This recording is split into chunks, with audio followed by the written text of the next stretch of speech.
Hello, ladies and gentlemen, and welcome back to another episode of Birds at the Rodeo. I'm Eric, the resident Eagles fan. I'm Orlando, the resident Cowboys offense and Dak Prescott fan. I was like, where's the pause? I was confused where the hesitation was, but yeah. And before we get into, Rico, y'all know. Yeah, we'll let you go. We'll let y'all go first. Of course. Before we get into Rico and the Cowboys not buckling up for his return, I guess, isn't that what he said? I mean, yeah, man, let's get right into it.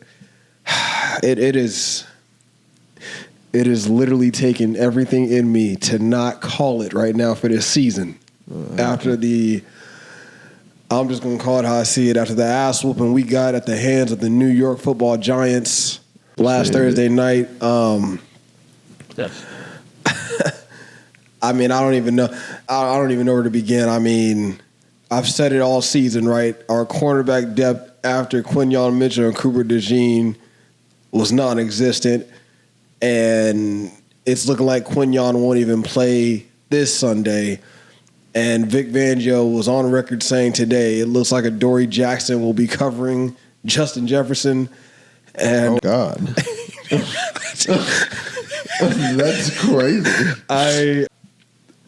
I'm gonna start feeling like Michael Jacquet. Real Eagles fans know who Michael Jacquet was. That one of the worst corners I'd ever seen play any football ever. He was with us a couple of seasons ago, and he was absolute dog water.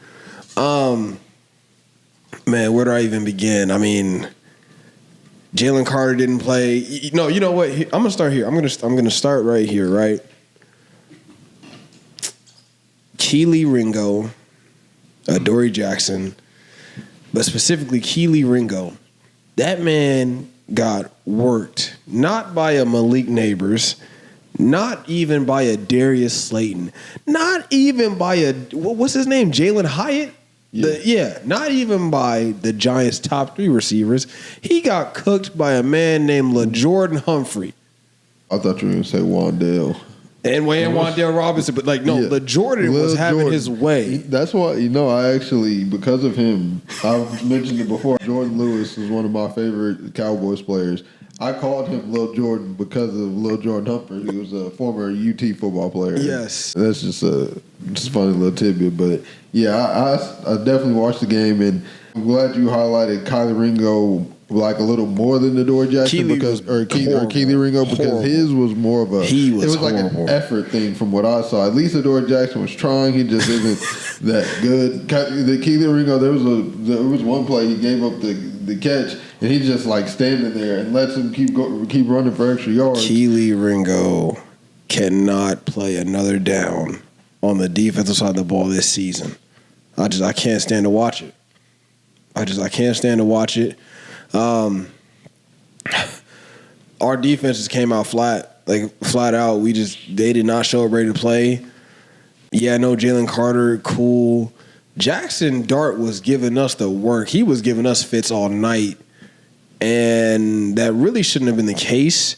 Like, I saw, when I knew it was over? Like, the exact play when I knew, it's like the exact play. Jackson Dart's touchdown run. Did you see? And I don't know. Again, Zach Bond, I don't know what's going on with him these past couple weeks. Yeah, he definitely had a rough game. But Jackson Dart is out here juking Zach Bond. Like, what? I saw that and I said, okay, that's it. Like, that. If we're living in a world where Zach Bond is getting juked and sidestepped by Jackson Dart, I'm not even discrediting Jackson Dart's athleticism, but there's no way that should ever happen to Zach Bond. Right. That could happen to Nakobe Dean. Like, I'm not gonna lie, that could happen to Nakobe Dean. He's smaller, he's kind of stiff a little bit. But Zach Bond?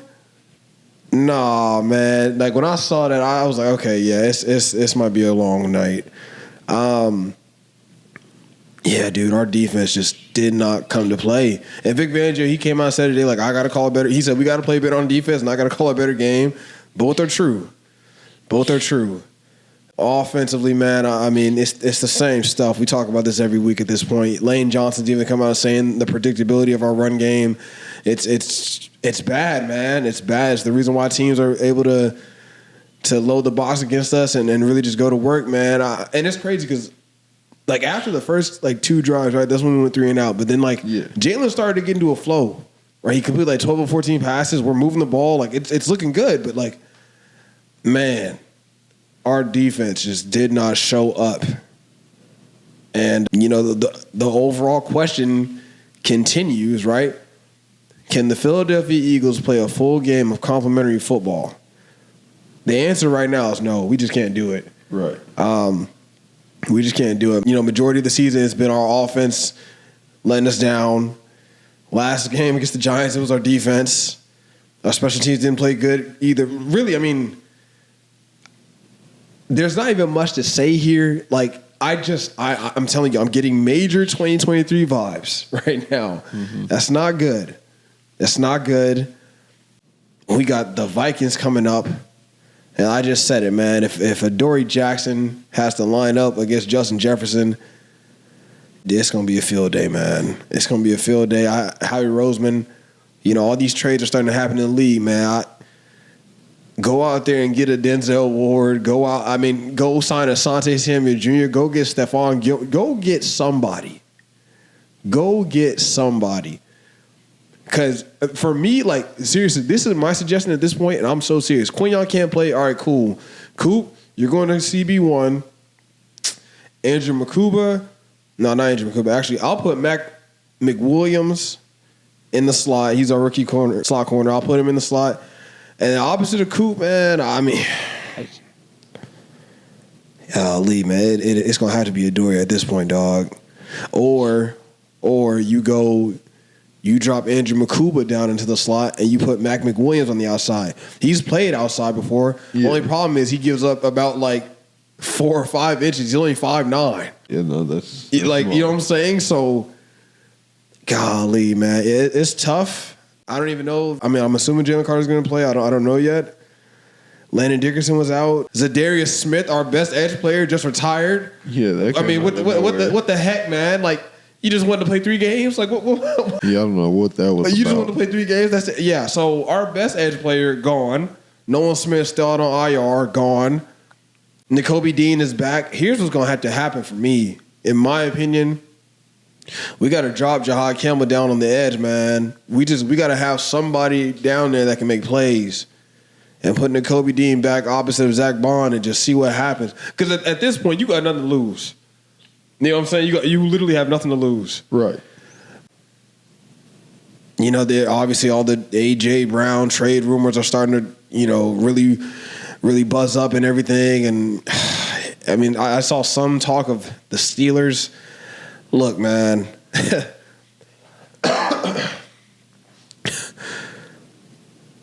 Howie Roseman's not in the business of trading away all-pro players. He trades for all-pro players. But in the event we do trade A.J. Brown, I don't think that'll happen in the season. I really don't think that'll happen in the season unless it's just a monster offer. I mean, I'm not going to lie. Like, if it's the Steelers,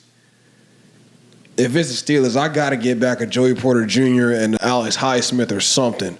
Like, I'm not even lying. Like, I got to get back those guys. Or those caliber of, you know what I'm saying? Like, it's hard to give something like that up in the middle of the season. So I don't think AJ Brown, will he get moved? I really don't know. It's 50-50 for me right now. But I don't think he'll get moved during the season. We need help. we need help badly on defense. Like I said, Asante Samuel Jr. is still out there. Stephon Gilmore is still out there. Guys are still out there. I mean, hell, Chauncey Gardner-Johnson is out there now. Yeah, he just got cut by the Ravens. He just got cut by the Ravens. I mean, and I think now we could bring him back. It was something because with the trade we couldn't, but I think now we could bring him back. I think. And if we can, I mean, he's played his best ball when he's with us. So, you know what I'm saying? In terms of edge play, you might have to go trade for somebody. Man, it's dark days right now. I'm not even gonna say dark days, but like it's really teetering. Like it's taking everything in me to not say the season is over. Right. And mainly that's just because we don't have, really on defense, we don't have all our horses right now. But offensively, man, I mean, Kevin Patullo, it's yeah, man. I don't even know it. I mean, I was watching, Atlanta, right? Because, Monday Night Football. Yeah. And I'm going to stand by it. I'm sure you agree too. ESPN, NFL, y'all have got to stop with the double headers. Please. Facts. Absolutely agree. We had one this week. They got one next week, man. Please stop with this. Anyway, watching Atlanta play Buffalo. First of all, I mean, Atlanta, they just blitzed Josh Allen, and he just didn't have time. So I give Atlanta credit for that. But blitzing, I wonder what that's like. But the Falcons' best player by far is Bijan Robinson, for sure. And I saw from quarter 1 to quarter 4, Zach Robinson, the Falcons' offensive coordinator, I saw him make a concerted effort to just make sure Seven was involved, making sure he got touches, making sure he was the main cog that fed everything else. That's what you're supposed to do. Right? When you have a player of that caliber. Right? We have Saquon and you put him to the wayside, man. We have A.J. Brown and we kind of put him to the wayside. It's just... And it's what's like most maddening about this? I tell you this, right? Like I've said it before. I've seen the stretches where Kevin Patullo gets really creative with the offense and like nobody can stop us. You're right. I don't know like if it's the part of his brain where it's like things are going well and then he has to mess it up. Like I don't know what it is. I don't know what it is. But there's no creativity. Our run game is very predictable, and the lanes are not opening up how they were for Saquon last year, and we're just not playing complementary football in any aspect. We're just not. We're not capable of doing it right now. And do I anticipate it getting better? I heard watching Kevin Patullo's media availability today, they asked him, they said, is it a matter of things looking different or you just like shifting or not even shifting? Like, is it a matter of things looking different for the offense moving forward or you just like getting into a groove with what you're already calling? And he literally said like, well, it's kind of both, right? Like, yeah. And to me, I'm like, brother, we're 6 games in. If you're telling me what you're saying and we need to stick to it, I got major concerns. Right. Yeah, it's just completely. I know you do. So yeah, it is taking everything in me to not call it right now for the season. I'm not even gonna lie to you. It's taking everything in me to not call it, and I will give credit to the New York Football Giants because it seems like they found their quarterback. Yeah, I mean, it's been a couple games. It has, but I'm saying like Jackson Dart. I mean, he did that with 4th and 5th string wide receivers. Just wait till Malik Neighbors comes back. They actually fill out that O-line, and you get him an actual wide receiver too. I mean, I'm just saying, man, the Giants, Brian Daboll and Joe Shea may have saved their jobs yet. Yeah. I'm not going to lie. They may have saved their jobs yet. And Abdul Carter, I guess that pick is starting to, round into form. I do wonder long-term what that's going to look like with Kayvon Thibodeau because I feel like they're going to have to make a decision on one of those guys. Because Kayvon Thibodeau's contract is going to come up pretty soon. I think his rookie deal is going to come up. So you got to make a decision there. Is you going to pay him or you going to trade him and really fully invest in Abdul Carter opposite of Brian Burns? But yeah, man, hats off to the New York Football Giants. They ran us out the building Thursday night. We deserved it. We played to lose. Like we played to lose. There was no effort on defense. Nobody came ready to play. Vic Fangio said it. He's got to call a better game defensively, and he does. And I believe defensively, if we get some new guys in there in terms of the back end, I think we can salvage that that part of the team. Yeah. Offensively, man, it's hard. It's hard for me to say I believe in Kevin Patullo moving forward. Because it's different with the offense because, the pieces are there. Yes. You know what they can be. Yes. They're just not. You're just not doing it. You're just not doing it. You're just not. I don't know. So yeah, man, the Philadelphia Eagles, we're 4-2, and yes, we're still number 1 in the NFC East right now. I'm looking right into the camera when I say this. The Philadelphia Eagles suck right now. They are a mirage, and we have so much to fix. And I'm not confident that we will fix this before the season's over. I'm not. Flat out, I'm not. We're going into Minnesota, and I'm not worried Justin Jefferson won't go for 300 yards on us. I'm not even joking. If Quinyon Mitchell does not play, Justin Jefferson's liable to go off. So we'll see, man. We'll see. I'm not happy with my squad right now. Eagles suck. Michigan, we suck. Man, it's tough right now. But what are you gonna do? It is what it is. Let's get to Rico, man. Rico Dowdle had his revenge game. Well, I'm glad you mentioned Michigan because what's up? Something about me that I feel like I kind of toned down with doing the show just because it's kind of not that type of energy is just my hatred for the Eagles. Like the same way you're a Michigan fan and you hate the Ohio State, because I feel like you don't feel that way about the Cowboys. I had this conversation like the other day. Somebody asked me. Actually, it was one of our coworkers at Waterloo, Gabrielle. She asked me and Nick, our other coworker. She was like, "What NFL team do y'all hate the most?" Yeah, and I was like, honest to God, I was like, and Nick, he's a Cowboys fan, so he was like Eagles immediately, right? And don't get me wrong. I laugh at y'all's downfall, right? Obviously, I don't want to see y'all doing well. You don't want to see us doing well. Fair. There is nothing, and I mean, I don't hate anything or anybody more than I hate Ohio State. Yeah. It's embedded in me. I was born in Michigan. I will never, and I mean ever, have any amount of respect for anybody that associates themselves with the Ohio State. Now, I will say, if the Eagles happen to draft somebody from Ohio State, if he goes off and ends up being a hell of a player for us, cool, by all means. But it's still F Ohio State. It is always F Ohio State. And that's exactly how I am with the Eagles. Right. And to where you're loving this right now, right? Well, see, it's to the point where had we met before,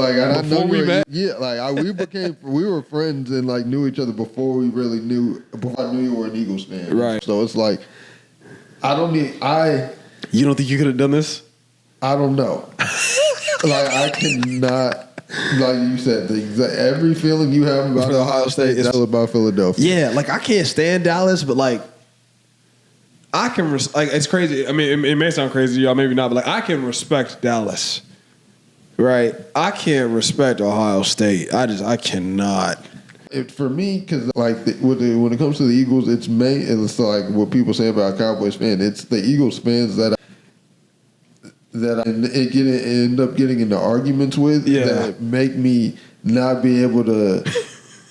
It's I can't even anytime anything they do good, it's there's blind. I can't. Right. You can't even see it because it's no. I hear you. And if they do bad, and so with y'all play the Giants, y'all lose, and I'm living it up. I'm having the greatest time, and it pretty much ended with the Jalen Hurts interception. I couldn't be more. You would have thought I was watching a Cowboys game. Yeah, and it's for the New York Giants. Yeah. That's the only time I'll ever root for the New York Giants. I've said there's I don't like the Commanders or the Giants, but they're pretty much if there's tiers. The only time I'll root for the Commanders is if they're playing the Eagles. Right. Only time I'll root for the Giants is if they're playing the Commanders or the Eagles. Right. And so, I'm literally running around having a great time. And so, I don't know when. So, and this is also the second time, or really the first time I went back and looked. The first time since we've been actually recording video that the Eagles and the Cowboys have lost in the same week. It's only it's only the second time since we've been doing the show in general. Fun fact. Yeah, but so I was just like, something in me, like I was just doing so much talking, just so. You felt like you brought that energy back? No, if I brought you back, but I don't know when it came over me. Something was just like, man, imagine if I talked all this mess. And the Cowboys lose. And the Cowboys, and then we lose to the Panthers.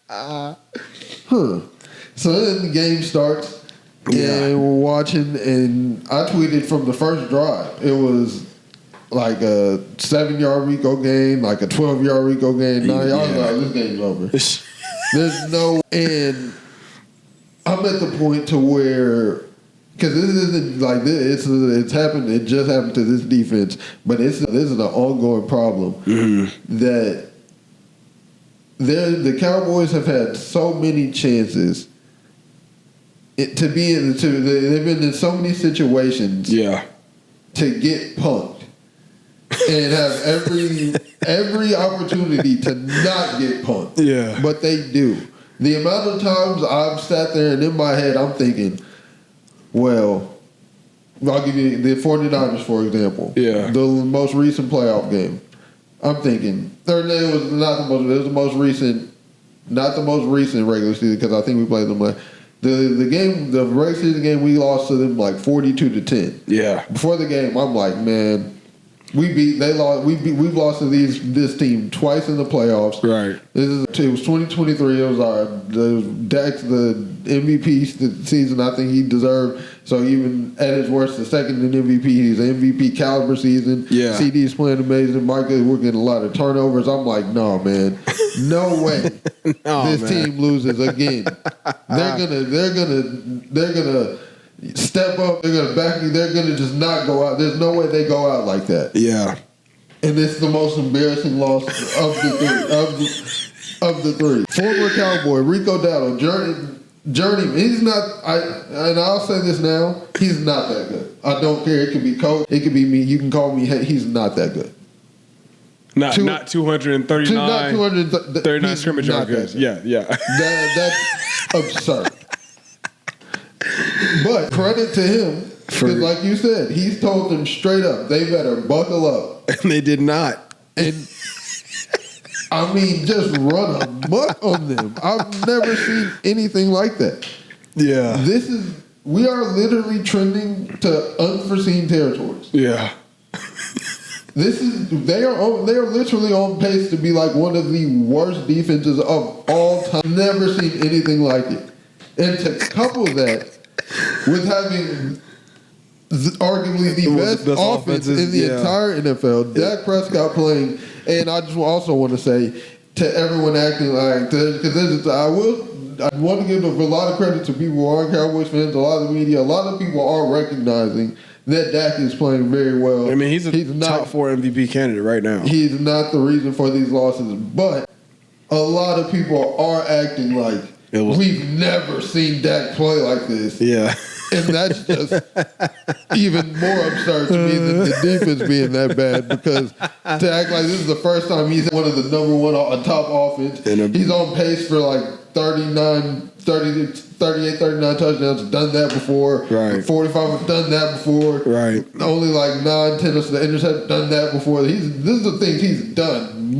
Basically since he's gotten an elite receiver. Yes. He's played high-level football. Some years have been better than others. The year before 2022 was a pretty good down season. But since since the trade for Amari Cooper and him having an elite receiver from Amari Cooper to CeeDee Lamb, now George Pickens with CeeDee Lamb being out, he's played high-level football. Yes. So we can give him his credit for playing well, but please stop acting like we've never seen this before. But just back to the defense, because they deserve all blame for this. And it's not even, at this point, I'm not blaming the players. I'm completely Matt Eberflus. 1,000 I'm putting so much blame on Matt Eberflus. I'm going back to our episode last season where just like this week, the Chicago Bears played the Washington Commanders. Mm-hmm.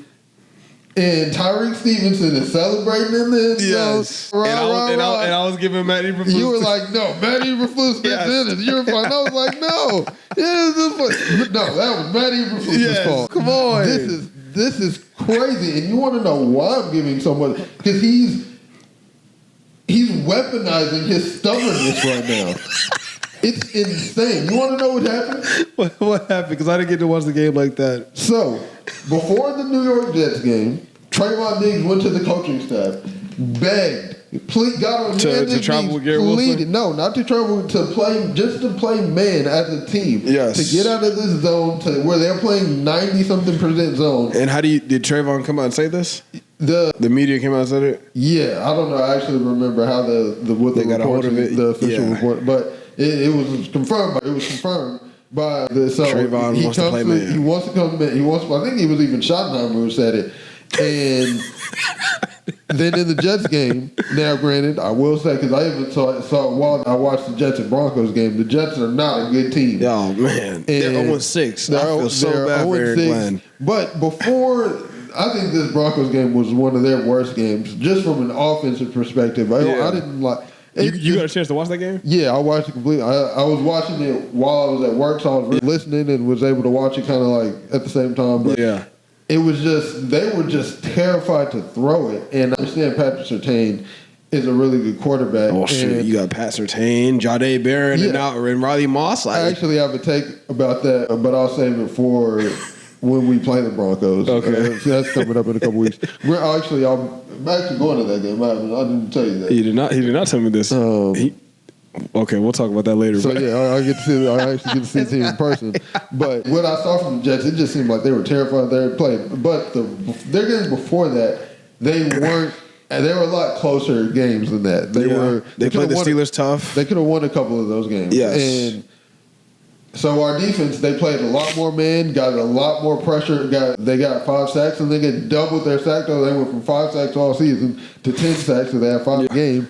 And what Trayvon Diggs said, because I don't know basically when they talked to Trayvon Diggs about it, he was like, yeah, man, we love when we are able to get that instant pressure. It allows us to be able to cover better. It's right. It's working together. We call it instant grits. That was his quote. We call it instant grits when we get it's the trade-off. Get constant pressure on that quarterback and make him throw. Grits. So after the Jets game, the media asked Matt Eberflus, hey, so we heard Trayvon Diggs came and you asked to run more man, and we see it worked. Y'all got the instant grits he was talking about. Yeah. Do you think does that kind of validate some of his concerns about playing as much zone? Yes. Basically asking him, were you wrong to have us running on this zone? Yes. And Matt Eberflus's response was, well, we're going to keep doing what we think as a coaching staff is best. Yes. This and that,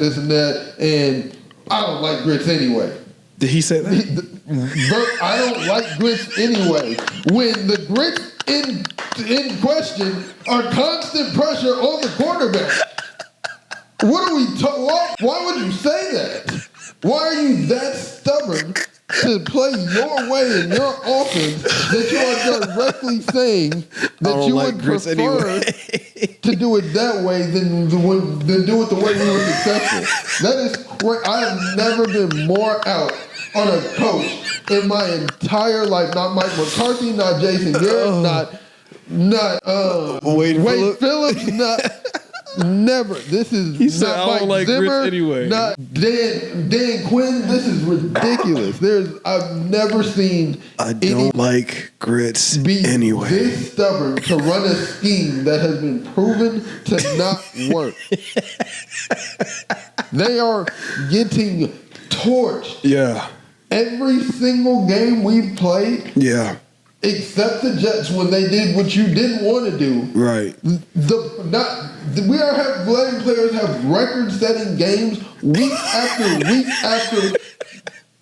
No, you know what? He's played 15 years. Mm-hmm. Had one of his best games. The game before he went out like Kobe almost. 60 on him. He might not play another snap of NFL football. It's funny because now I'm thinking about it because I did catch like the Bryce Young touchdown passes, and I remember 2 of them. Like, I think it was a running back. It might have been Rico out of the backfield. Like, he was stupid open. Like, he just ran right through each zone. Wide open. Yeah. All the touchdowns we give up, it's crazy. Yes. And it's because they are playing players out of the position. Donovan Wilson got an interception, a lucky interception off a drop pass. The same way, against Carolina? Yeah, the same way I don't credit, like, I don't really give defenses credit to catching the ball, but the offensive player should have caught it. Hit him dead in his hands. Yeah. And he got lucky on that, but then gave up 2 touchdowns. One of them, Ted was wide. Yes. cooked him. Yes. And it's because he shouldn't be in coverage. He's such a box safety, a strong safety. Yes. His immediate is to crash down. So as soon as he sees him going, he crashes down, touches earth. Yes. Wide open touchdown. And then the second one, I can't remember who it was to, but Sam Williams, a split second away from a sack, so I'll give him credit. But that's even further proves my point that pressures does nothing when he still throws a touchdown. Right. I can't remember, but again, Donovan Wilson. He was a little close, but still cooked off like a little double move. And he shouldn't be in coverage this much. Kyer Elam, did Wanye Thomas? Did he play? Not as much as he should have. Neither did James Houston. Neither did Maris Leofow. And that's Houston. He's been y'all's best player, arguably, right? Our leading sack. Why is he not? Is he starting at this point? He does not start. I don't know what it is. I don't know what. Some guys are just better as like situational guys. That was the thing. They were definitely saying it's better. He doesn't have the stamina at this point. So that's big. Yeah. So I definitely remember seeing something about that. But he definitely if in situations where we need him, he's at least got to put him on the field. Yes. And show you he's tired. Yeah. But right. I don't like grits anyway. Oh my gosh. Where we were playing guys that like on their last drive. I did see Kyer Elam. They call pass interference on the right. Yeah. Pass interference gave them a first down, and then the most egregious play of the night. It's 4th and 3. We're playing press coverage across the field, except for one guy. For some reason, on 4th and 3, Deron Bland is 7 yards off of Hunter Renfrow. Yes, I did see that. Yes. And says Hunt, it's clear as day where the ball's going. Yes. Literally dump off pass, chance to get off the field, chance to give your offense the ball back, been on the field since there were 6 minutes left in the game. Yeah. And then you allow that to happen. And apparently the play was for Derek Johnson to jump over it was supposed to basically bait Rice into making that throw, and he was supposed to jump the play, but he's not good enough for that. Like y'all, that's like y'all scheme. Yes. You have to have your scheme built around the players you have. Yeah, yes, exactly. That is the sign of a terrible coordinator. I'm with you 1,000%. I got to deal with that in Michigan because Wink Martindale. When I tell you, I screamed because we played USC this past Saturday night, and I'm screaming at the television like, why are y'all playing so off? Like, you are literally telling them pitch and catch down the field. Like, pitch and catch down the field. Just, go ahead, keep giving up 7-8 yard hitches all the way down the field. Like, you're daring the offense to do that, and then when they do it, you have no answer. Yeah, and that's the thing. We do it more than it's not just on that 4th and 3. If it's 3rd and like 6, right, we'll be 8, 9 yards off. If it's 3rd and 15, we're 20 yards off. I put your heels at the sticks. How are you not taught that? I've never played a defensive snap in my life. I've only played offense in my life. Yeah. And I know that you're supposed to put your feet at the sticks. Yeah. Like, I don't get it. Like, it's literally to the point, I say this all the time when I'm watching them. If I was playing the Cowboys defense, I'd go for it every time. I'd play 4-down football all the way down the field. Yeah.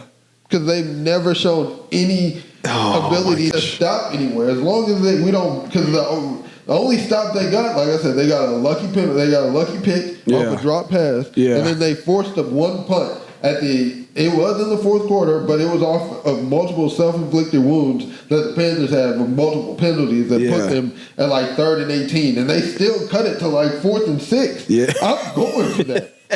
Yeah. I'm going for that. Yeah. Yeah. And now I was like, I want 1,000% of the blame goes to Matt Eberflus and the defense because, like, at the end of the day, What did he say after the game?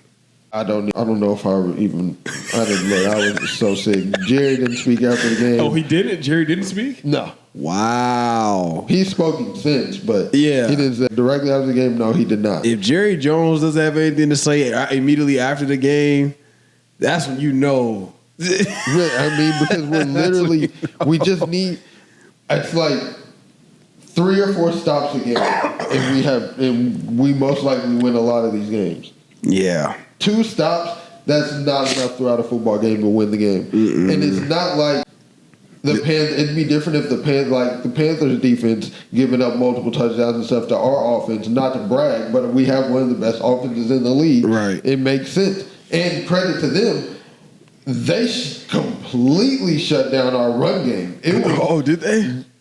I think Javonte Williams, going into the league, he's still a top 5 rusher in the league. I think he had like 30-something yards. Derek Brown and Company, man. Derek Brown and Company completely shut our run game off. Okay. And we were still able to put up points. I saw Jaden Blue got some touches because Miles Sanders is out for the year. Yeah. And I don't know if it was just a bad game for the run game in general. Yeah. So I'm not just going to say, you play terrible. Yeah. But, I was about to say, like I said, 1,000% of the blame goes to the defense and Matt Eberflus. But Yes. a lot of people, the few Eagles fans and I guess just Cowboys in general that are trying to put any of the blame on Dak Prescott in the offense is because, like I said, they did force a punt in the fourth quarter. Yeah. And I don't know what happened on that drive. We are I didn't see it. cooking all game. George Pickens having a career game, got a 6 touchdowns, most in his career. He's now set his career high in touchdowns for a season. Right. 6 games into the year, Right. He has 100 and I just had the stats. 100 and where are they? Oh, he had. Oh, that's Panthers. 168 yards. Okay. And going off. For some reason, on this drive, didn't get him the ball. We run a screen that loses 5 yards. So now it's 2nd and 15. And I don't know if the ghost of Mike McCarthy and Jason Garrett and Scott Land, the all-time worst play callers in Cowboys history, just gathered into one and just whispered into Shotty's ear to force him to call 8-yard curls on 2nd and 15 on a guy that had a potentially game-winning drive. I don't know what got into him that play. And so then Dak has to then check it down again because nobody's open. Yes. Now it's 3rd and 18.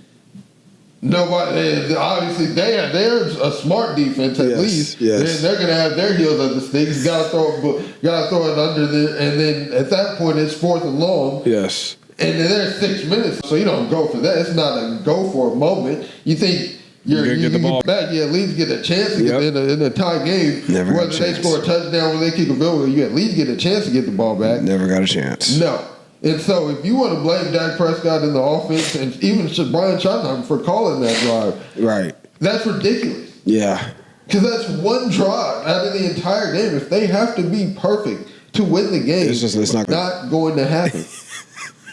That's ridiculous. That defense, it can't play like this if they want to win games. Yeah.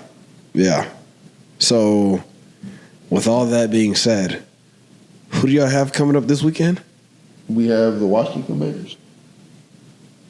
And they didn't look great last night. So how are you feeling heading into that game? Every game, we're at the point to where if it's a team as good as the Green Bay Packers, we can score. I think we can score on anybody, and we can get scored on by anybody. Right. I don't know how. Every game, I feel like.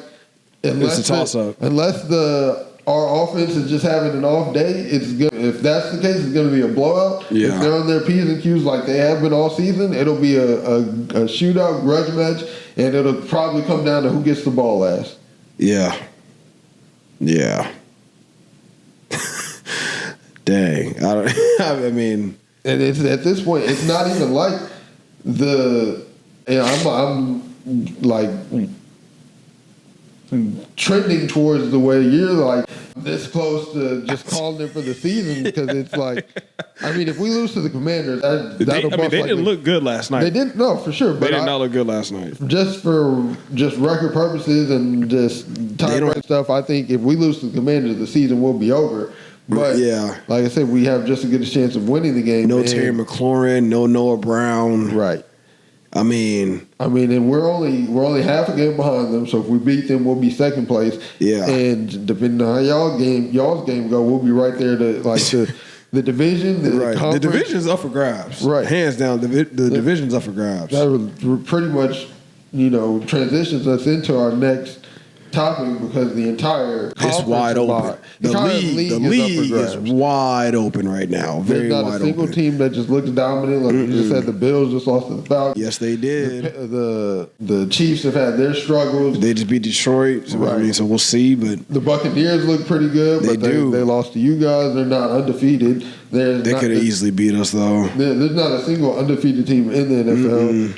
And there's just no, like you said, there's no team that is just wide and above everybody else. Right? And then there are teams that are doing really well, but that you can just kind of, with me personally, like looking at the Colts. They're doing really well, but do you really trust Daniel Jones to... Dude. The Daniel Jones and the Colts as a whole. Like, I mean, the man is balling on the Colts. I mean, yeah, but like how...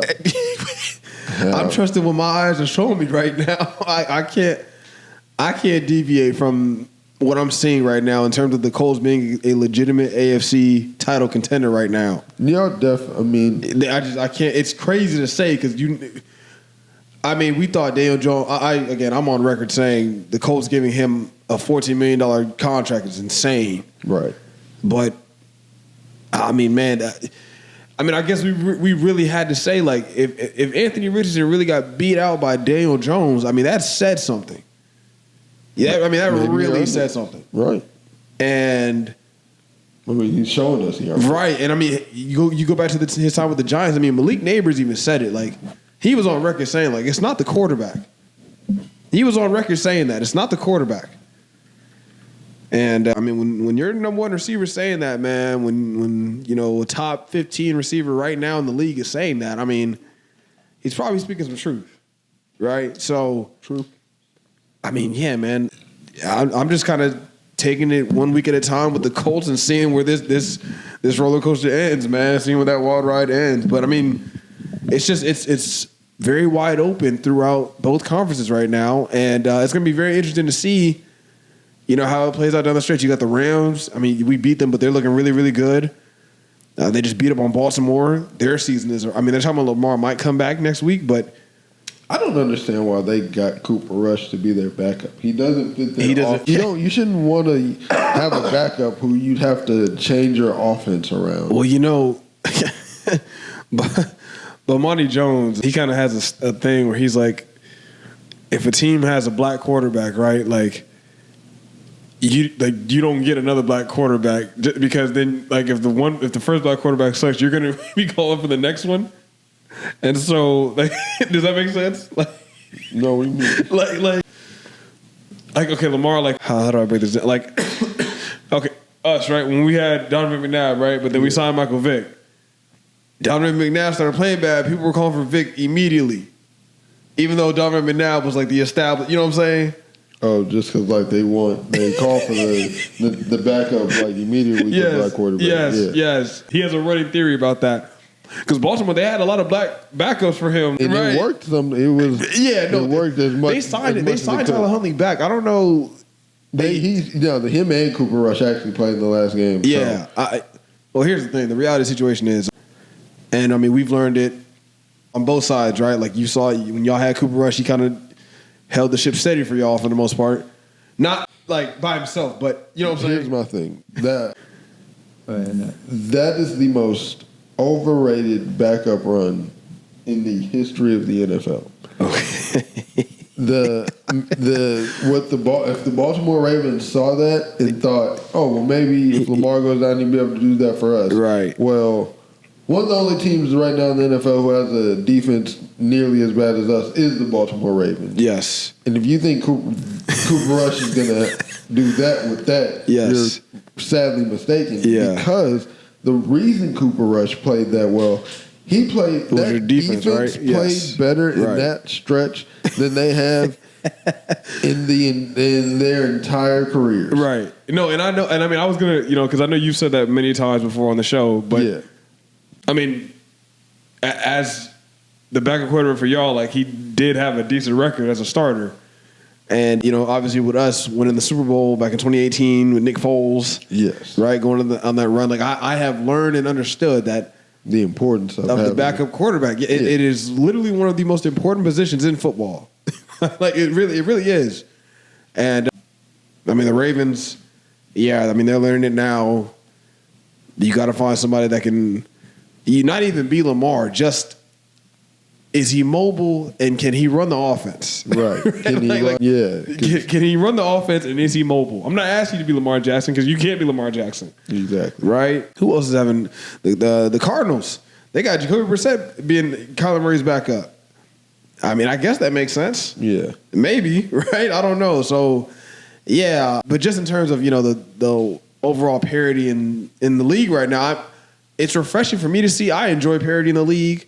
It's not refreshing to see my team suck, but right. That's the most frustrating part. Right, because it's like it's right there. Yes. If we could have, because it's right for us, we feel like even if we're the 32nd ranked defense, but we really should be like the 36th. We can round up a good group of backups. Yeah, they could be playing a lot better than this right now. Right. I mean, if we were like even the 28th, yes. 25th defense, yes, we'd be one of the top teams in the NFL right now. Right. And so for there to be that much parity and for that to be the case, it just makes it that much worse. Right. But like you're right. I mean, it's both conferences are wide open. Yep. There are teams that are looking there are really good good teams in both conferences. It's just they aren't looking like they're unbeatable. They aren't looking like they are far and ahead the best teams in the NFL. We don't know. We don't know.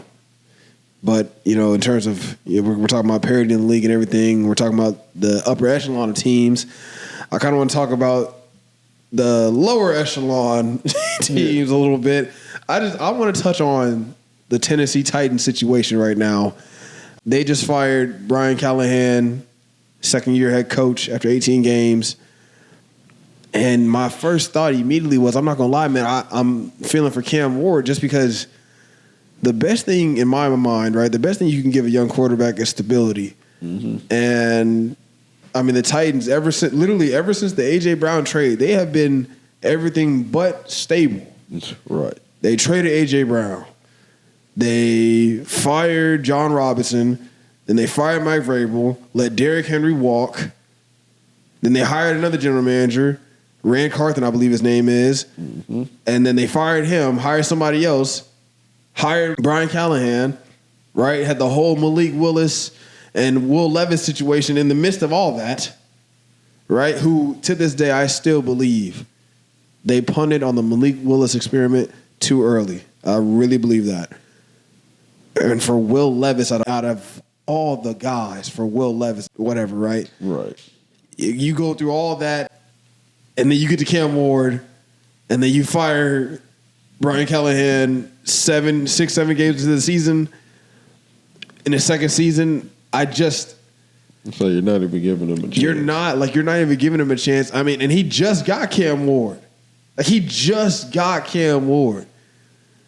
Like, say in the same instance is that, franchises, and Kevin O'Connell, the head coach of the Minnesota Vikings, he always says, like, franchises fail young quarterbacks.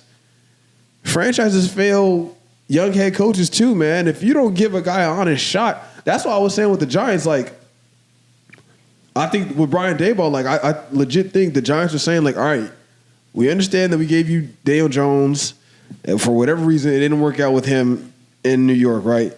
But we understand that was not your guy. We let you get your guy in Jackson Dart. I really think the Giants are going to say, all right, man, like you got 2 years with Jackson Dart to show us that you can make something happen with him, right? Brian Callahan inherited Will Levis. Right. And we saw that. That was, I mean. There was a new Will Levis meme every week at one I mean, point. bro, like that. I mean, crazy. That was, I'm trying to think. I mean, the only guy that I could think of worst quarterback play was Nathan Peterman. You remember him, right? Yeah. Like, I mean, that was bad. Y'all gave him that for one season. But then not even half a season with Cam Ward. Like, yeah, man. So I feel sorry for Brian Callahan and Titans fans. Y'all are obviously more tapped in than us. So if y'all want to comment and let us know, like maybe was Brian Callahan just not a good offensive mind? Like y'all let us know because from the outside looking in, it just seems like Tennessee is just frantic and all over the place right now, and that is not good for a young quarterback. It's not good for any young player, but especially the young quarterback. Right. And so Cam Ward, man, I'm praying for you. Mike McCoy is the new interim head coach. Former head coach of the Chargers. And what I did see, what they were saying about that is, Mike McCoy, when he was with the Chargers, he had Phillip Rivers slinging that thing. So I guess, if anything, they're hoping that this will open things up for Cam Ward. I guess we'll see. I hope so. Right. Because I believe in Cam Ward. I'm a huge fan of his. And I think he can help Tennessee get back to relevance. But, the organization has to do right by him, first and foremost. So we'll see how that goes, man. Definitely. Switching gears here a little bit, NBA season, it's coming. Preseason basketball's here. Yep. It is coming. Let's get right into it, though. Los Angeles Lakers, star forward LeBron James. He already got hurt. What happened? He has sciatica. I don't know. What? It's like a foot thing. It's like a old. He's out for like 4 weeks, right? It's like an old person. Okay, well, LeBron he's what, 40 now? Yeah. 41 okay. in December. So he's out for being old. Pretty much. I mean, I'm not too worried about it. As long as he comes back healthy and starts the season off, I think the Lakers. Is he set to start the season though? No, not to start the beginning of the season. Like when he returns, start the season. Yeah. No, I got he's you. healthy, and I think the Lakers will have a decent season. I'm thinking probably like maybe third, fourth in the West. Yeah, just depends on. Really, I think DeAndre Ayton. And because we know with Luka, we know LeBron do. Have you watched Reeves. any of the preseason, like them play in the preseason? I have not. Because I did see DeAndre Ayton did not look good in the preseason. I don't really like him as a player, but I guess we'll see. I mean, you literally just need him to be a serviceable. Like if he puts up his career numbers with y'all, like his career averages, he'll be fine. Yeah. If he literally just does that, if you put up 16 and 12. Like I said, they made the trade. As long as he can rebound, be a lob threat, right? Make layups, protect the paint a little bit. Like he'll be. I mean, in an ideal world, he can show you that he's like why he was worthy of the number 1 overall pick, and he can end up being Luka's running mate, post LeBron. You're right. Ideally, but I mean, at the bare minimum, man, you give us 14 and 11. Facts. You know what I'm saying? But yeah, I mean, we'll see. We'll see. LeBron's out. Chicago. Y'all know where I'm at with that, man. Until we make moves one way or the other. Right. I'm here. I'm just here as a Bulls fan, unwillingly participating. So let me ask you this though, because I was watching a video earlier, and I kind of just want to throw this out here now because we're on the topic of basketball. A YouTube channel I follow, Nonstop Sports. Shout out to Nonstop Sports, man. I love the content y'all put out. They put out a video it was about Dwight Howard. And basically, like his whole career and everything that encompassed that. Do you think Dwight Howard is a Hall of Famer? What? No, seriously, because I do. I 1,000% think unanimously. Yes, okay. Because some people would say no. I think that's insane. I think, and it's not even because like just the criteria in general to make it to the basketball Hall of Fame, it needs to be fixed. But not even it shouldn't even be a question. Yeah. But even if it was like as prestigious as it, like to get in was like as selective as it should be, yes, he should be a top 75 player. Dwight Howard. Damian Lillard is. No, He's a better player than Damian Lillard for a career. At his prime, you think? Yes. Yeah. No, I mean, I can't. It's hard to argue with the top 75. I 1,000% believe Dwight Howard's a Hall of Famer. Until Nikola Jokic, he was the greatest center of like this generation. Really? You think so? Yes. And it's hold on. Let's think about this. Nobody's even really close. Let's think about this. Peak Dwight, what, like 08 to 2012, right. 2013? Right. Name another center, that's why I said Nikola Jokic, that would lead his team to the finals. No, Joel Embiid could never. No, I mean, there definitely was a point in time where Dwight Howard was the best big man in basketball. I'm not even arguing that. I'm just wondering, like, was it?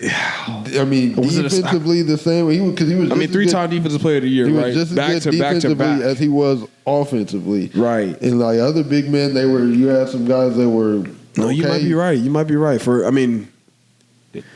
I guess the question becomes then, like, do you think it was just in that 4-year stretch where he was the best big man in basketball? Well, I think that 4-year stretch was when, because I think he lit. I think top 75. I think he has one of the cases to be like a top 10 center of all time.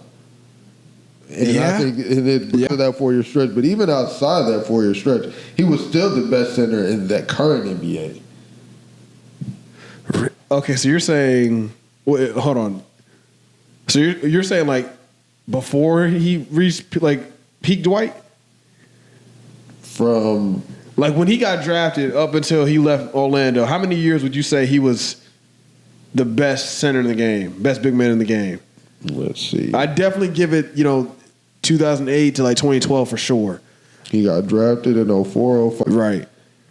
I'd say from... Because you got to remember, he was going up against Yao Ming and stuff at first, man. I'd say from 06, 07, he started averaging 17 and 12. But then after that, it's 20 and 14. So from 07, 08, I think that's when it started. And then up until his first year in Houston, I think he was the best center in the NBA. Really? So even with the Lakers? I think that was just a bad season. What year was he with the Lakers? 2013? 2012, 2013. He still averaged 17 and 12. Can you look at like other big men who's in the league at that time? I'm trying to think. Because who else? I'm not counting Tim as a center. Who? Somebody said, like, I'm looking at... Tim Duncan? No, like Marc Gasol. Marc Gasol is a center. No, I'm saying like DeAndre Jordan, Joakim Noah, DeMarcus Cousins. He was a good center. But I think DeMarcus Cousins, Joakim Noah, Bulls fan here. Joakim Noah was never the best center in the game. He was definitely competition for Dwight in terms of like impact on the defensive side of the ball, though, for sure. Yeah, like Joakim Noah was insane. That's why I think there were definitely other guys that were. DeMarcus Cousins might have been even just as good defensively, like Ben Marcus Wallace. Marcus Gasol is so underrated to me. Like prime Marcus Gasol, so underrated to me. Yeah, I could agree. I don't think. I mean, Dwight in L.A. though. I don't know if he was better than Marcus Gasol in Memphis at that point. Let's see, what was Marcus Gasol? Because what year was that? Did I say? What do we? I mean, hold on, wait. We're saying just center, right? Not big man, like best center in the league? Yeah, center. Because I'm about to say like Tim Duncan. I know Tim Duncan for sure was better than him at for every season. Years. Yeah. But his year with the Lakers was 2012, 2013. Let's see. I'm just trying to think who else was. I mean, I know Andrew Bogut. He led the league in rebounds when he was on the Lakers. I'm trying to think. Andrew Bogut, Brooke Lopez. Who else were like mainstays at the center spot? It's so hard to think back to that time. It's crazy because like, we were growing up watching that. Right. Who else? I'm trying to think. I mean, DeAndre Jordan. No, I can't. No, even on the Lakers that year, Marc Gasol was in Memphis. He averaged 14 and 7. 7 rebounds. Yeah. He was never like a really good rebounder. His career high. No, yeah. Who else was in the league? Anthony Davis, was he in the league at that time? He got drafted, I think, in 2010. Yeah. No, I think it was 2012. Oh no, yeah, you're right. It was. I'm about to say, I think it was, yeah. Oh, Rudy Gobert, but no, yeah. No, yeah. I guess DeMarcus Cousins, right? Yeah. No, you might be Tyson right. Chandler, like we've named them all. No, you might be right. You might be right. Dwight Howard may have been the best center in the game, even right there. Like it went. Yeah, I don't think in Houston though. Like he was definitely like one of the best centers still, but I don't think in Houston he was still the top center though. I think it was a smooth transition. Let's see. When did Shaq stop being the best center in the league? Oh, I mean, me personally, definitely after Miami. Yeah. Like by the time he got to Phoenix, it was done. Because even before he even left Miami, his first year, because that was when the chip, right? His first year or second year? His second year. His first year he averaged 22 and 10. His second year he averaged 20, and then after that it was 17 and 7. It started. So yeah, that was 06, 07. So, yeah, and then once he got to Phoenix, it was a wrap. So there was somebody in between Shaq and Dwight.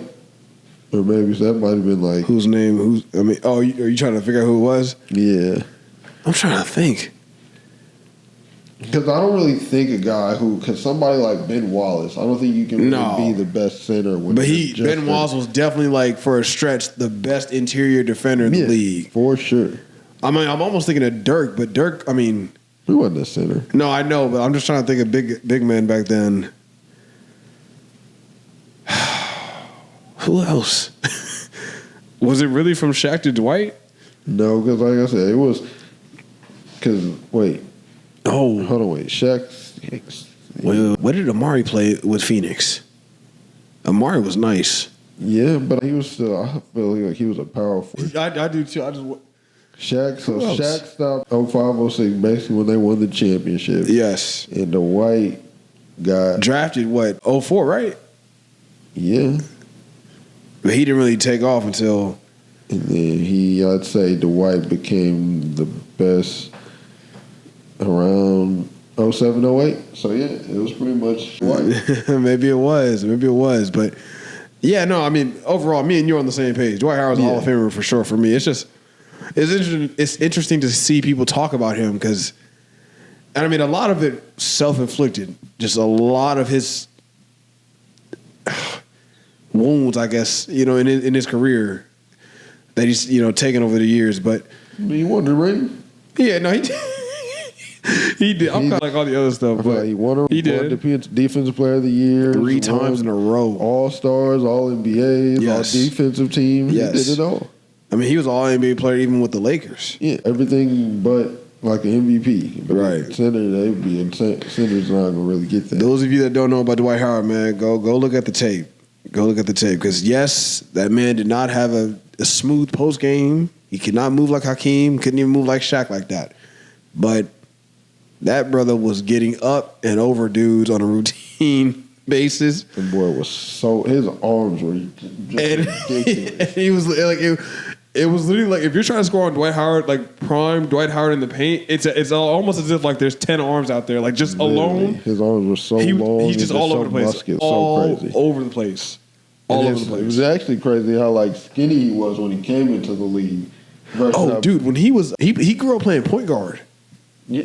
That's like because I also have Anthony Davis. Right. Like it's funny because Charles Barkley kind of woke Dwight Howard up. He met him in high school, and Charles Barkley told him he was like, "You will," because at that point he hit a growth spurt and he transitioned to center, but he was still super skinny. So Charles Barkley told him he's like, "You got to bulk up. You won't survive in the NBA if you don't bulk up."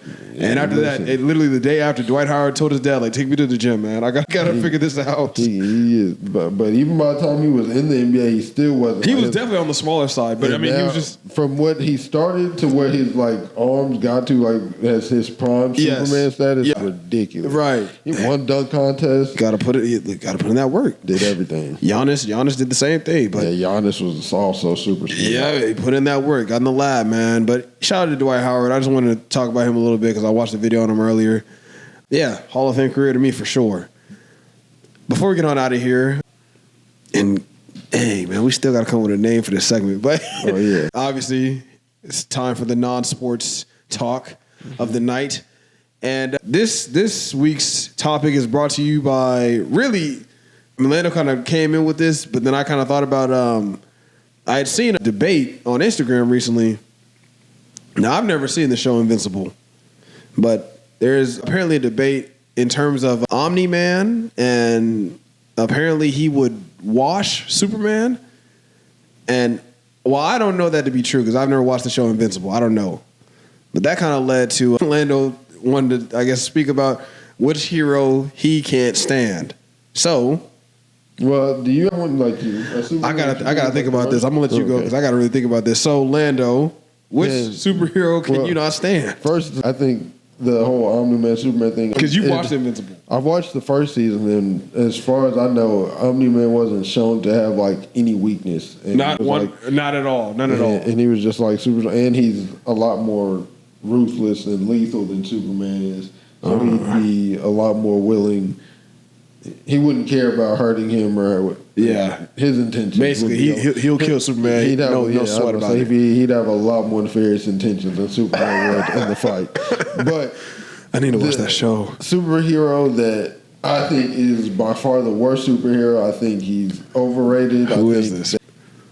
I feel like you're gonna come from one of my guys. Gets insanely too much credit, and his biggest the biggest like draw accolade like, claim of like support for him is basically plot armor. And are you who you want to say? Batman. Okay, there we But it's ridiculous. There's no way he's beating anybody in the Justice League, let alone anybody that's like superpowered. Yeah. I don't know. Like, there's no. I mean, you've seen Batman vs. Superman, right? He has. Yeah, I guess if he keeps just kryptonite on him, that's him. Yeah. But the Flash. There's nothing he can do to stop the Flash if the Flash wanted to kill him. Okay, I feel like we should preface this by saying, because the Flash is your favorite superhero, right? I mean... He's my favorite, like, DC superhero. Okay, yeah. But, I mean, what can he do to stop the Flash? Because that's the thing. Without using technology? No, even with using his technology. There's nothing he can... I'm sure he could... He would only he would only beat the Flash because the Flash wouldn't be willing to, like, what the Flash is capable of is so much more. There's nothing. He can literally time travel. He can stop time. There's nothing Batman can. He doesn't have any gadgets that stop time. There's nothing he can do. There's no in the world when one guy can completely stop time and go back to where before, like, literally, like, to look at it logically, he can literally go back in time to where Martha and Thomas, yes, before they were born. Yes, he could kill the first Wayne in existence. Okay. And it's like, if you think about it like that, then because if you say Batman, if the Flash isn't going to use the necessary means to get the job done, yes, then I guess Batman can do it. I mean, I hear what you're saying. You're probably not wrong. I'm sure there's some contraption out there that, Albert and Bruce can come up with that would slow down the Flash. I'm not saying beat him, but slow him down or something, or maybe trap him in a vortex or something. I don't know. I don't even disagree with you. I'm sure the Flash, like you said, if the Flash really wanted to, he could just go back in time and make it where Bruce ain't even here. What's Wonder Woman's weakness? No, I'm with you. I don't know how this whole prep time. Are you mad about like how much fanfare Batman has, or that? I just think he's because I do like Batman. Like, even if you compare him to his Marvel counterpart Iron Man. Yes, Iron Man is a better suit. He does like Batman does nothing super. He can. Fight. He doesn't have a power. He can fight for sure. I'll give him that. Yes, but like somebody who can fight, like Captain America, who he has super strength and can fight. Yes, super strength, super speed. Yeah, the Black Panther has super strength and can fight. Wonder Woman, like these are super powered people. That he's just a rich guy. He's just a regular guy. Yes, who learned kung fu. So is that okay? So is that the brunt of it all for you? Is that Bruce Wayne is a because like I said, even Iron Man, he uses his rich money and stuff to where he can fly, he can shoot like. And Iron Man, it's kind of a different thing, right? Because like, Tony Stark has money, but I mean, he got kidnapped and got the thing strapped to his chest. You know what I'm saying? Like, at that point, he had no choice but to figure something out. Well, I mean, the stay in the line part, I think, is still separate from like his. Like, it'd be like he could create a Batman type suit to where it's just keeping him alive. Yeah. But he's not flying and shooting laser beams and missiles and nanotech. Yes, and like, that's Tony Stark's brains. It's ridiculous. So I mean, I hear what you're saying. I mean, I don't even disagree with you just in terms of like, Batman is the most human, of heroes. And I hate his no kill policy. That's so dumb.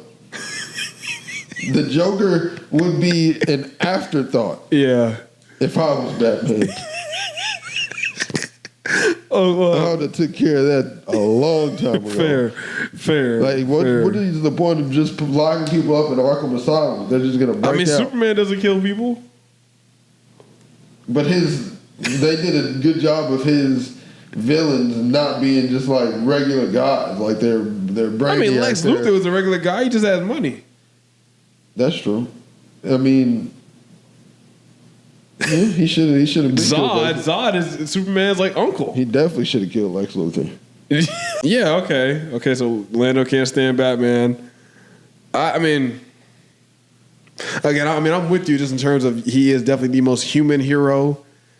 I mean, in the movie Batman vs Superman, I mean, even that. He was getting his butt whooped. If Superman really wanted to end things, Martha. Yeah, no. What the heck? If Superman really wanted to, no question about it, that movie wouldn't have even happened because Batman would have been dead in the first 3 minutes, right? I mean, so I hear you.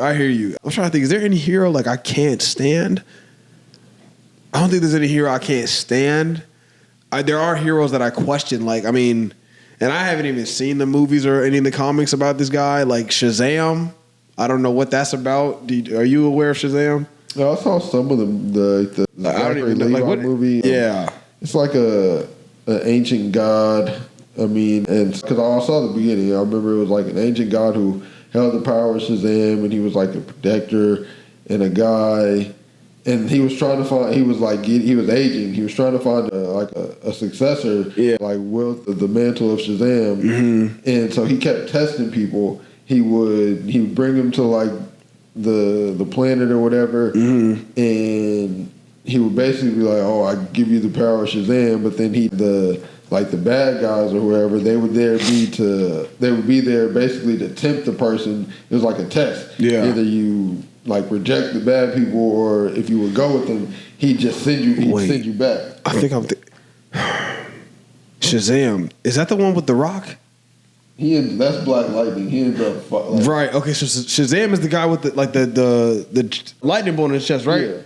Yeah, the one with the golden red. Yeah. Okay. No. Okay. So I'm thinking this. Okay. Yeah. Okay. I was just making sure because.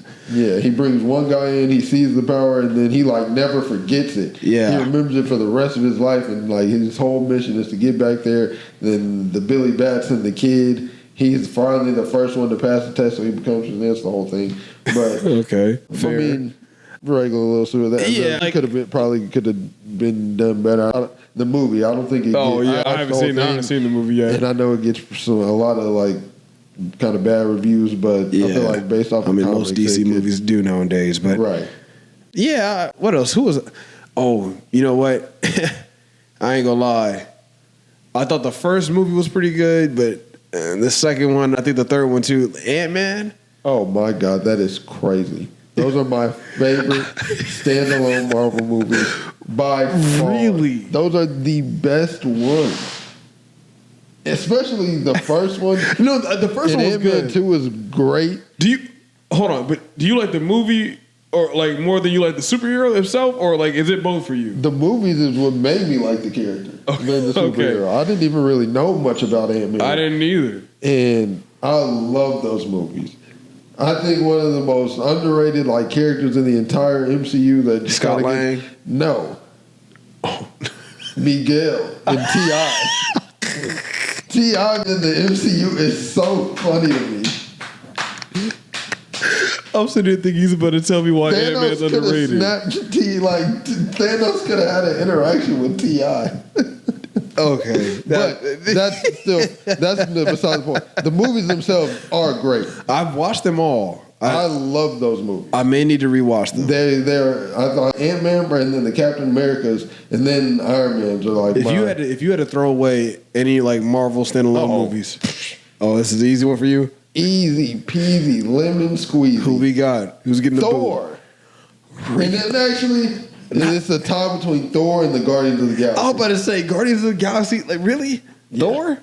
Yeah, I like Thor. I've never really liked Thor that much. That's funny. Do you have a favorite superhero? That is the question, isn't it? I find myself defending Spider-Man a lot. Really not even defending Spider-Man, but more so just... well, I don't know. I have a lot of passionate discussions about, movie actor rankings for Spider-Man. Toby. It's hands down, Toby is the best one by far. And that's not even a knock to Tom Holland and Andrew Garfield. Right. Tom Holland. I think they did great. Yeah. Because a lot of people don't like the Andrew Garfield. I like them all. The movie. Andrew Garfield's movies were bad. He did great, but the movies were bad. I'm a down that hill. But do I have a favorite, man? It might be Spider-Man. I guess I'll be that guy. I'll play the black card. I do love Black Panther. I'm sad that Chadwick died so young into that role because I wanted to see that grow. Facts. I mean, shoot, hopefully we can get a black Spider-Man with Miles Morales. They're talking about the live action one, right? So, yeah, man, I think it's going to be Spider-Man for me. Who's yours? For me, it's definitely not the Flash. No, he's not my favorite DC character, but my favorite, just overall superhero is a very limited, screen time. Never been in a movie, but Static Shock is by far. Oh man, that's a great one. There's been some talk of them making it into a movie. They've been talking about it for years. I know. That was a great show. Such a great show. My kids will grow up watching Static Shock. Definitely. Oh my gosh. Wait, so it's because he's not. Is he in? We're just talking about heroes in general, right? Because he's not in Marvel or DC. He's not. He is kind of technically in DC, but the whole rights thing, he is kind of like a standalone character. Because even in the show, the Justice League showed up and stuff and kind of interacted, but it's the whole rights and naming thing that. But he's technically kind of like a standalone right now. Right. Well, shout out to Static Shock, man. I grew up on that. Lando grew up on that. I'd love to see it turn into a live action movie one day as long as it's done right. Facts. As long as it's done right. But hey, that's a wrap on this week's episode. Eric, you're a resident Eagles fan. I'm Orlando, the resident Cowboys fan. Because we don't have any D. Oh my God, this guy acting like he's a fan of the Aints, like the Saints. Yeah, take the D off and add an S, and that's how our defense is playing right now. That's funny. But yeah. Thank y'all for tuning in. Like, comment, subscribe. We're getting back to regularly scheduled programming this week, so you will get audio, video soon. The Eagles fans, y'all let me know if I'm crazy. Do we still have hope in Philly this season? I don't know. Y'all let me know if I'm crazy, if I'm overreacting. Cowboys fans, do y'all think Lando's wrong for defending Dak vehemently? Do y'all think your defense isn't to blame? If you do, I'm pretty sure me and him will look at you like you're crazy. But there's nobody that should be talking crazy about Dak Prescott right now. You got to see me. You got to see him, man. You got to see him. But keep liking, commenting, subscribing. Follow us on Instagram, TikTok, Twitter. And until next time, peace. Later.